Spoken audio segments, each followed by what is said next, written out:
अर्धकाय महावीर्य चंद्रादित्य विमर्दन सिंहिका गर्भ संभूतम तम राहु प्रणमाम्यम। नमो नमः। તમારા બધાનું સ્વાગત છે આધ્યાત્મિક મહાશક્તિમાં। કુંડલીમાં રાહુની સ્થિતિ ખરા અર્થમાં આપણા જીવનને બદલનારી હોય છે। અચાનક અકસ્માતના યોગો થવા, અકસ્માતની દ્રષ્ટિ વિચાર કરીએ એટલે કેવલ વાહન સાથે થયેલો અકસ્માત એ અકસ્માત નથી, માઇન્ડ સેટઅપ તૂટી જવું ને એ સૌથી મોટો અકસ્માત છે।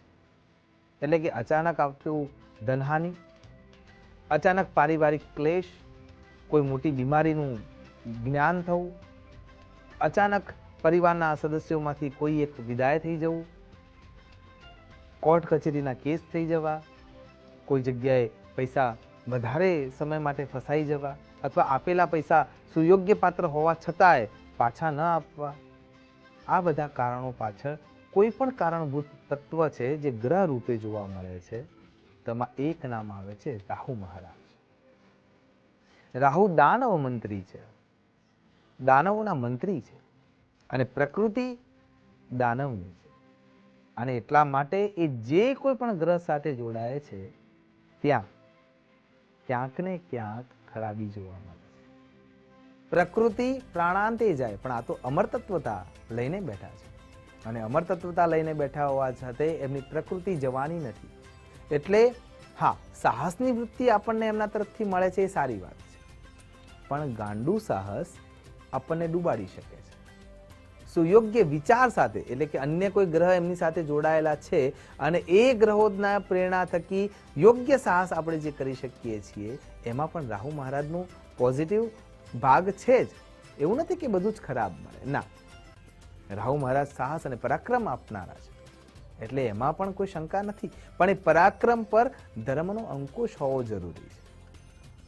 મદમસ્ત હાથી પાસે શક્તિ ખૂબ જ છે, પણ જો એના મહાવત પાસે એનો કંટ્રોલ નથી, અંકુશ એમને રાખ્યું નથી, તો નુકસાન થઈ શકે। તો કુંડલીના અંદર 12મો ભાવ જે વ્યય સ્થાન છે, એ જગ્યાએ જો રાહુ મહારાજ બેઠેલા છે તો તમારી પરિસ્થિતિઓ ખૂબ વિકટ આવી શકે। જેમ હમણાં કહ્યું એમ કે કોઈ જગ્યાએ રોગ ઉત્પન્ન થઈ શકે છે, કોઈ જગ્યાએ પૈસા ફસાઈ શકે છે, ઘર પરિવારમાં કંકાશ થઈ શકે અને માઠા પરિણામો ભોગવવા પડે, કોર્ટ કચેરીના કેસો થઈ જાય છે, રાત્રે નિદ્રા આવવામાં પણ તકલીફ પડવા લાગે, આપણા નાણાં ફસાઈ જાય છે, ઘરમાં વ્યક્તિઓ એકબીજાની વાતને સમર્થન આપતા નથી। આ બધા કારણોમાં આ 12મું સ્થાન જોવા મળે। તો કુંડલીની દ્રષ્ટિએ જે કેન્દ્ર સ્થાનો છે, એ કેન્દ્ર સ્થાનોમાં જ્યારે રાહુ મહારાજ ગોચરમાં ભ્રમણ કરતા કરતા આવે છે ત્યારે આ સ્થિતિ ઉત્પન્ન થતી હોય છે। આપણને એવું લાગે છે કે જીવન શેરડી જેવું છે, કે આગળથી ખાવાની શરૂઆત કરી એટલે મીઠાશ આવે છે, અને વચ્ચે થોડીક જ વારમાં જ્યારે આપણને સીધે સીધું દેખાતું હોય કે બધું સરસ ચાલી રહ્યું છે, ત્યારે એમાં વચ્ચે ગાંઠ આવી જાય છે, અને એ ગાંઠ રૂપે જે જગ્યાએ કેન્દ્રસ્થ સ્થાનો છે ત્યાં રાહુ અથવા કેતુ મહારાજની સ્થિતિ હોવાના કારણે થઈને આ પરિસ્થિતિ આવતી હોય છે। અને એટલા માટે એમને કેવી રીતે આપણે કંટ્રોલ કરી શકીએ અથવા એમને કેવી રીતે આત્મશ્લાઘિત કરીને પણ આપણું કાર્ય કરાવી શકીએ, સારી રીતે આપણને ફળદાયી નીવડે, આપણા સાહસમાં અભિવૃદ્ધિ થાય અને એ વૃદ્ધિથી સફળતા મળે, એ પ્રમાણે આપણે એમને કેવી રીતે આપણા તરફી કરી શકીએ છીએ, એ ઉપાયોને આપણે ચર્ચામાં આજે લેવાના છીએ। રાહુ મહારાજ, રાહુ દાનવ મંત્રી છે અને એમનો શ્લોક પણ એ જ કહી રહ્યો છે। અર્ધકાય, જેમનું શરીર અડધું છે, અર્ધકાય વચ્ચેથી છેદન થયેલું છે, મસ્તકનો ભાગ છે એ રાહુ મહારાજ છે, અને નીચેનો ભાગ છે જે ધડનો ભાગ છે એ કેતુ મહારાજ છે। અર્ધકાય મહાવીર્ય ચંદ્રાદિત્ય વિમર્દનમ, ચંદ્રાદિત્ય, ચંદ્ર અને સૂર્યને જે ગ્રસિત કરે છે એવી શક્તિ જેની પાસે છે, એવા પરાક્રમી રાહુ મહારાજ છે। અને રાહુ મહારાજ મુખ્યત્વે જો આપણે ઉપાયોની દ્રષ્ટિએ જોવા જઈએ તો આ પૃથ્વી પર એમનો સૌથી વધારે પ્રભાવ શેના ઉપર પડે છે? દર્ભ ઉપર પડે છે। આ પૃથ્વી પર 10,000 પ્રકારની ઘાસ થાય છે, એમાંની એક છે ધરો, એમાંથી શ્વેત ધરો અને હરિત ધરો, એના ઉપર સૌથી વધારે કોઈનું આકર્ષણ રહ્યું હોય તો એ છે રાહુ મહારાજ। અને રાહુ મહારાજને જો તમારે પ્રસન્ન કરવા છે તો અર્ધકાય મહાવીર્ય ચંદ્રાદિત્ય વિમર્દનમ સિંહિકા ગર્ભ સંભૂતમ તમ રાહુ પ્રણમામ્યમ, આ શ્લોક સાથે અથવા રાહુ મહારાજના બીજાક્ષર મંત્રો દ્વારા કોઈ યોગ્ય બ્રાહ્મણ દેવતાના હાથે યજ્ઞ યાગાદિક કર્મ કરીને અગ્નિનારાયણની સાક્ષીએ અગ્નિમાં દર્ભ દ્વારા આહુતિ આપીને તમે દર્ભોદકથી પણ અભિષેક કરીને પણ તમારા ઉપરની રાહુની સ્થિતિને કંટ્રોલ કરી શકો. આ શ્રેષ્ઠ રસ્તો છે રાહુ મહારાજની સ્થિતિને હકારાત્મકતામાં પરિવર્તિત કરવા માટે.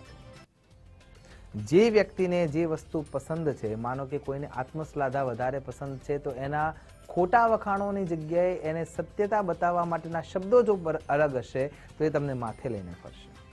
એમ દૈત્યના રૂપમાં જ્યારે એમનું મન પ્રકૃતિ નુકસાન દે છે, તો એ પ્રકૃતિને બદલવા માટે અનેક પ્રકારના તૃણ દ્વારા તમે એને બદલી શકો છો.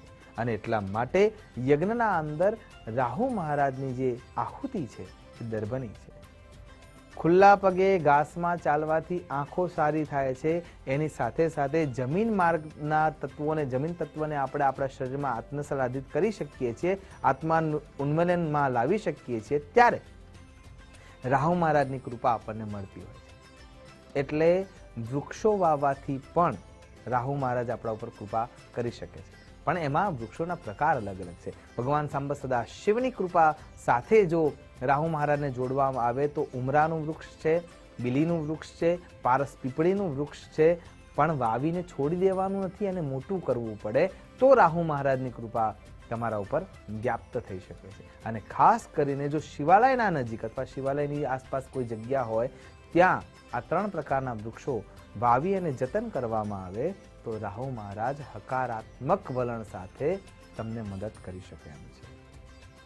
ભગવાન સાંબ સદા શિવના અનુગ્રહથી મહાકાલ પણ જો માર્કંડેયને નુકસાન ના કરી શકતા હોય તો અન્ય ગ્રહોની એવી સ્થિતિ નથી કે તમને નુકસાન કરી શકે.